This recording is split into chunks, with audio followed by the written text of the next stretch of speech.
This is Thriving Culture Show. I am your host, D. Ray Freeman.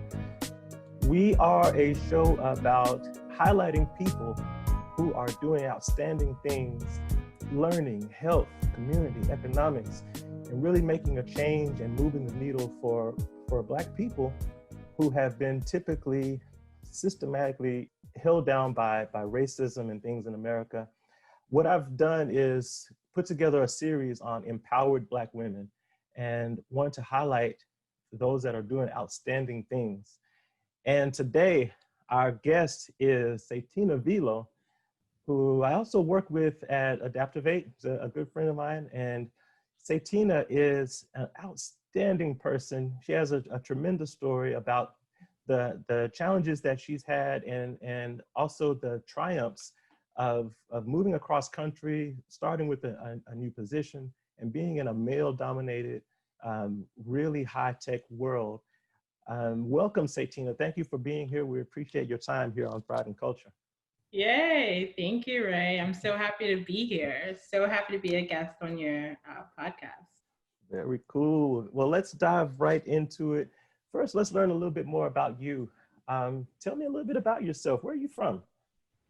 I am from New Jersey. I grew up in New Jersey. All my family and friends are in New Jersey. I just picked up and I moved to California in LA. I live in Marina Del Rey. Beautiful here. I moved here for work for ADAPTOVATE, as you know. And yeah, so my family's pretty small. I have my mom, my dad, and I have a younger brother. 3 years. Younger brother. Yep. And that's me. Yeah. So you're a big sister. You're kind of an influence to a younger brother. They kind of look up to you and think about things that you're doing for his own life. Yeah, he really does look up to me, and like I think he really, whenever he needs advice as to whether it's life or career goals, he calls me up and I help him with that as well. So that's awesome. That is really relationship. Cool. That is really cool. It's good to have family members that you can look up to who are doing positive things. You know, that really makes you unique from a lot of people. And from your perspective, you know, what makes you unique from other people? What makes you different? That's a great question. I would say I'm a firm believer of what you put into this world is what you'll get out. So you have to put the work in. You have to just stay focused, stay motivated. I will also say that I'm a super positive person. So any negative situation, I always thrive to change it into a positive situation. Yes. So I would say one example would be COVID. This is a negative situation for everyone. So instead of making it a stressful situation for myself, I actually took a step back to reflect on my life and I wasn't really eating healthy. I was traveling a lot for work. So I was going out to dinners, happy hours. I was being too lazy to go to the gym. So as I took a step back and just reflected on how my life was going, I was like, okay, I want to change it. So I became vegan. Vegan? Really? Really? Yeah. That's a big change to go vegan. Wow. And it was just, you got to tell me about that. And how's that been going for you, especially in COVID? Yeah, it's amazing. I love it. I feel great. I feel like a brand new person. I feel amazing. I feel much more energy to do things.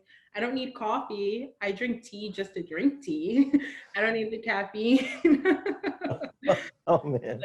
It's great. There's a lot of really good vegan alternatives. Like there's vegan bacon. Oh, my heart just dropped. There's vegan bacon. There's vegan like burger meat, like Impossible meat. I'm sure you've heard of that. Oh, yes. Yeah, so I eat a lot of fruits and veggies and just a lot of healthy options. You know, most people are dealing with something they're calling the COVID-15 or the COVID-10. So going vegan and putting these good things into your life, you probably haven't had to deal with that kind of thing. Nope. Did not gain the COVID-15 and I'm very happy. That's good stuff. Although in college, I do believe that I did gain the freshman 15. That is good. We have to take these negative situations that we're in and turn them into something. There's no need of sitting back and self-pity and going downhill when you can take this time to really put effort into bettering yourself, bettering your situation. And it sounds like you've really put a lot of effort into that. Has it been tough making that change? I mean, there's a ton of temptation around. Like there's this great food all around Los Angeles. How are you staying disciplined to stay on your regimen of eating well, exercising? How are you remaining that discipline? So I would say that one, I bought 2 vegan cookbooks. I'm not the best cook, so that's why I needed to buy a cookbook, and I also needed to know some recipes for vegan. It's 2. There's one called Oh She Glows, and then the other one is called Thug Kitchen. It is so funny, and it has the best recipes ever. It's so good. Oh She Glows and Thug Kitchen. Yeah. All right. But it's not what you think. It's all vegan recipes. That's cool. Well, we're going to put a link to those and give our listeners a chance to check them out. I think that's interesting. I think they would really enjoy it. It's great. Yeah. Well, so for most people, there's something that makes people want to make a change in their lives. I know COVID was a big catalyst, but were there other catalysts for you that made you want to make these positive changes in your life? I think it wasn't COVID. Well, I think COVID was the driver. It really, because I was able to slow down and just think about, okay, what's going on in my life? Like, how do I feel? Like, I don't feel the greatest, like I can feel better. How do I make myself feel better? So I just thought, let's give the vegan thing a try. And I love it. And I'm here for the long haul. This is a lifestyle change for me. This is going to be my lifestyle going forward. Going forward, you're not going back. Not going back. Not going back. That's good. That is good. I see meat or look at meat and I feel grossed out now. I tried that for a few months in my life. I tried to go vegan and it actually worked. I went vegan, didn't eat any meat or cheese or dairy, just straight vegan. And when I did go back to meat, the first piece of meat I ate, I was instantly sick.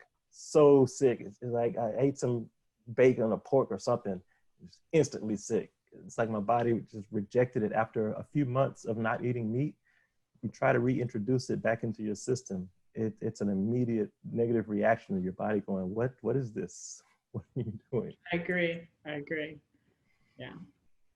So that is good. There are a lot of traps for minorities, especially for Black people, that we fall into, and that keeps us from not being successful sometimes.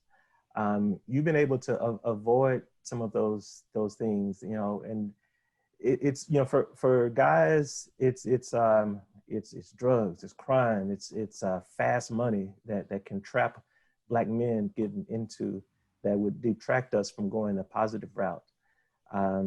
For women, yes, there's other detractors that can take you off of your path.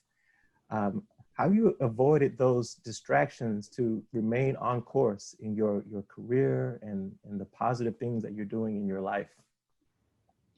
That's a really good question. I just stay focused. I just have I know my goals, I set my goals, and I'm just very motivated, ambitious. I stay focused, making sure that, I'm completing my goals. I would say one example of that is in college, my last year of college, I deleted all my social media because it's a distraction. It'll get you off track. You'll be on Facebook or Instagram during your classes, or you're on Facebook or Instagram for hours when you should be writing a paper or studying for an exam. So it's really a distraction because you're you're focused on what other people are doing in your life and you're not focused on yourself and where you want to be in life. So that's an example of when you can get off track. And I haven't reactivated my social media ever since. Wow, no social media. Stay in focus. No Instagram, no Facebook. I'm LinkedIn. Yeah. Yep. That can be hard to do. A lot of people spend a lot of their free time with their head down in the phone, and you can get caught up in games and little trivias and stuff that just consume hours and hours of time. And looks like you've been able to avoid that and just stay disciplined, focused on the things that are most important. Try my best. Best. You know, has there been a time in your life when you felt off track, when things weren't going the way you expected them to? And if so, how'd you get back on track? How'd you fix it and realign to get back where you are? Yeah. I would say there was a time in my career where I would just be a workaholic, bury myself in work, and kind of turn my focus away from where I wanted to go in life and what my career goals were. And I felt it. So I knew I had to get back on track. So this made me reflect on that and think about, how do I get back on track?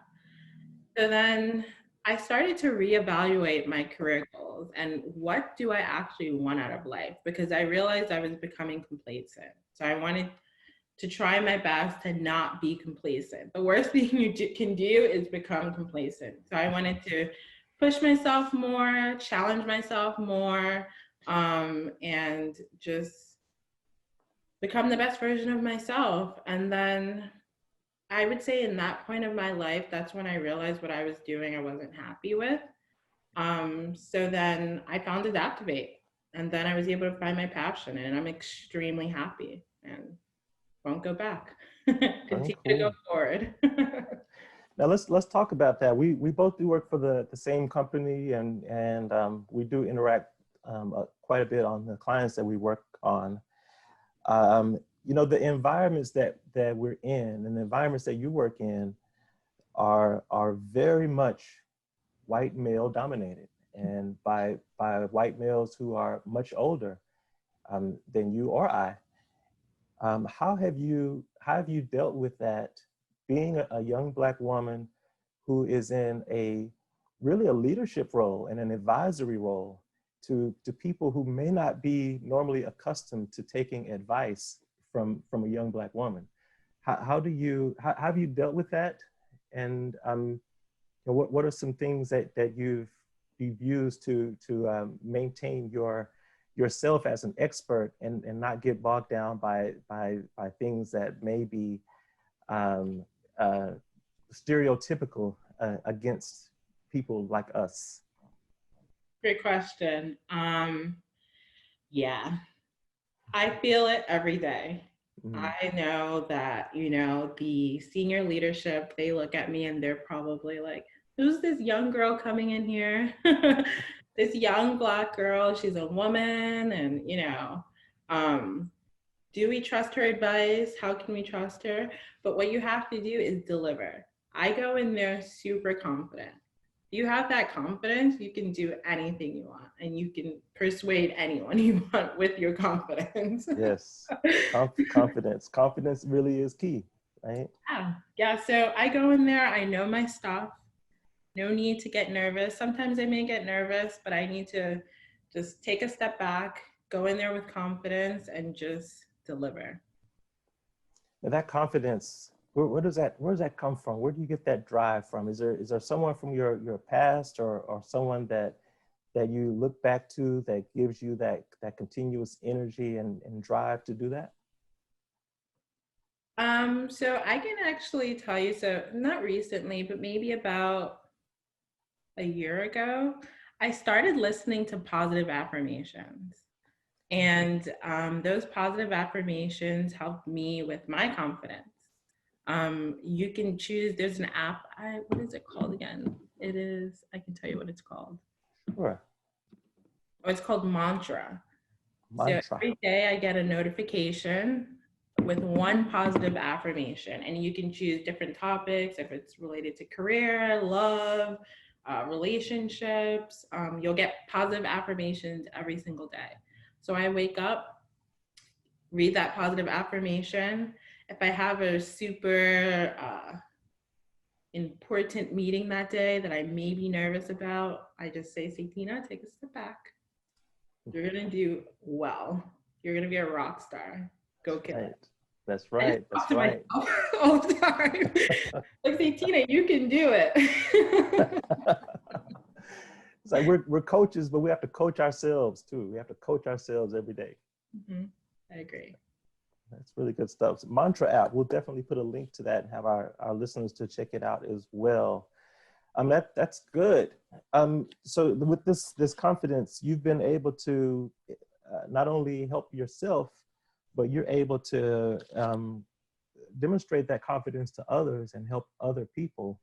What are some of the things that you do to help other people to become more confident, or to do some of the things that you're doing to become successful?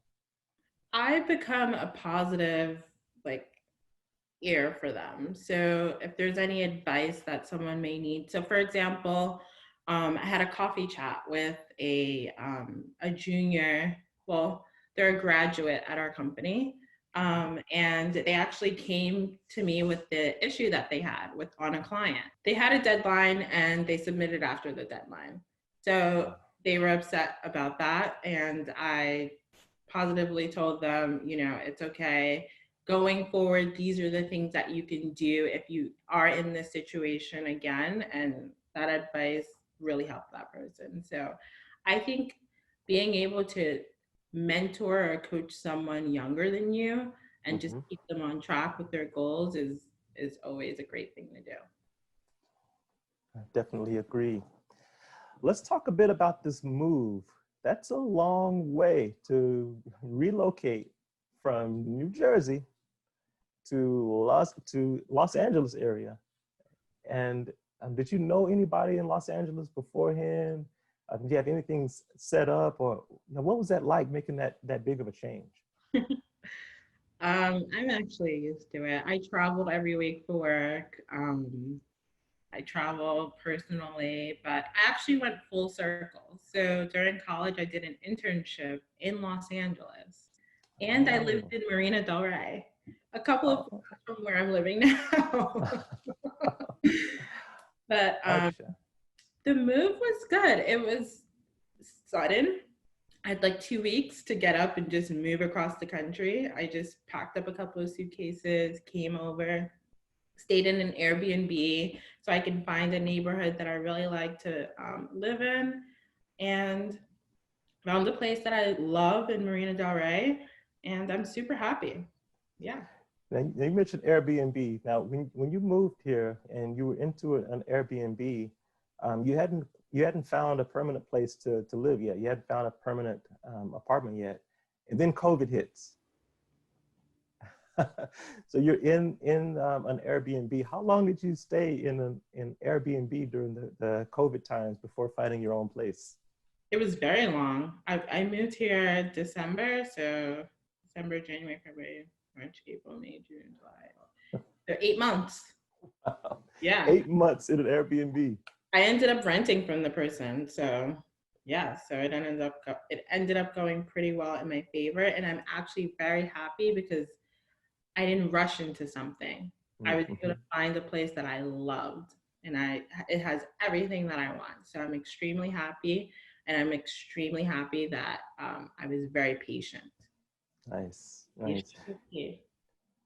I've done this several times in my career. Just packed up, moved to another state or another city or another country in some cases, and started work or started a business.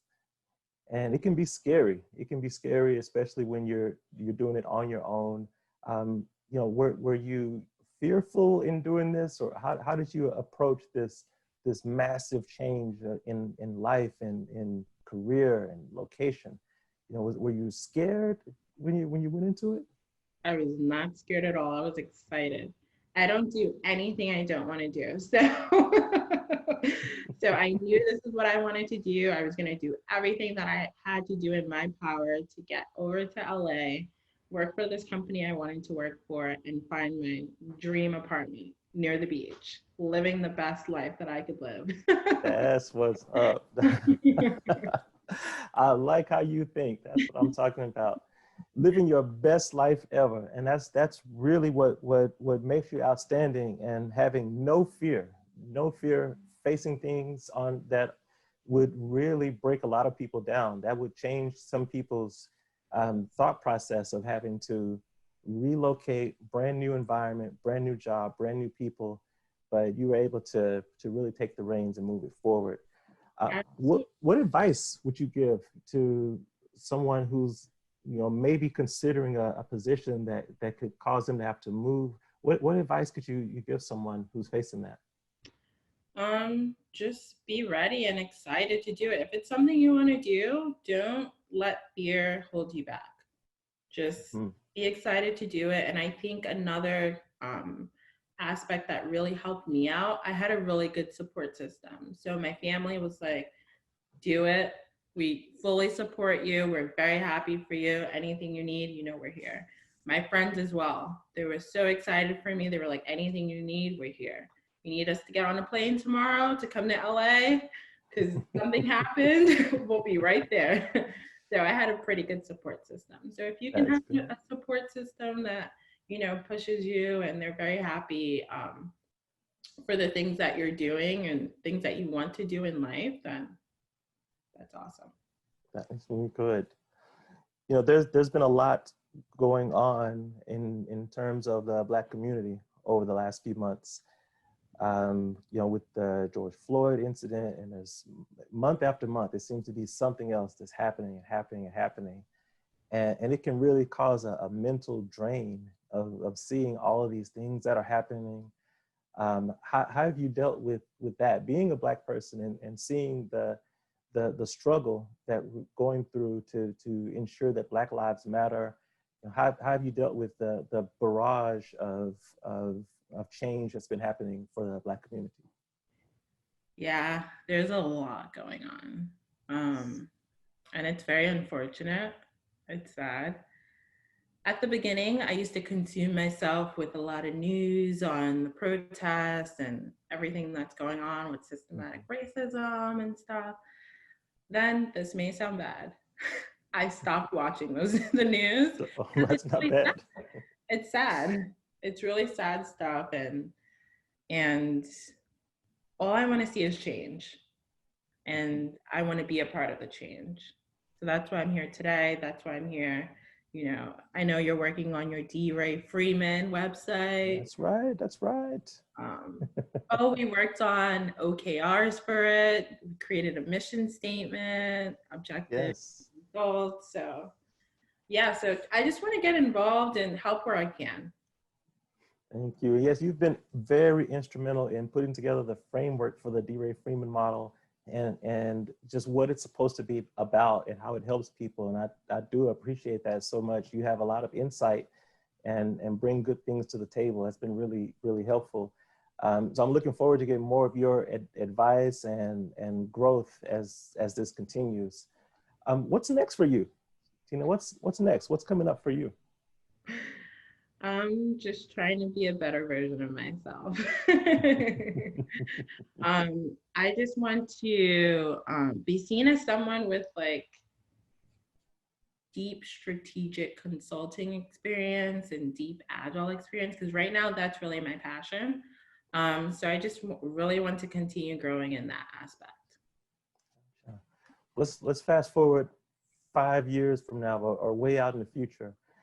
Can you think of an ultimate goal, or like where you really want to reach? Do you have a particular vision that you're heading towards? Possibly starting my own consulting firm. Ah, okay. Own business. I like that entrepreneurship mindset. Yep. Yep. Absolutely. Not sure in what, but it is a goal of mine. Very good. That's definitely something we promote. We promote Black entrepreneurship, as you know, in ownership is something that was held back from Black people for a very long time, of being able to own something. And really that is where we get the concept of wealth is ownership, or generational wealth, something that can be passed down to loved ones, siblings, that is there for them. So it's good for this generation to seek that. So in your family unit, are you one of many that has gone to college and has established a career, or what's the dynamic been like for within your family unit? In my immediate family, I'm one of many. A lot of family members have college degrees, which is great in my family.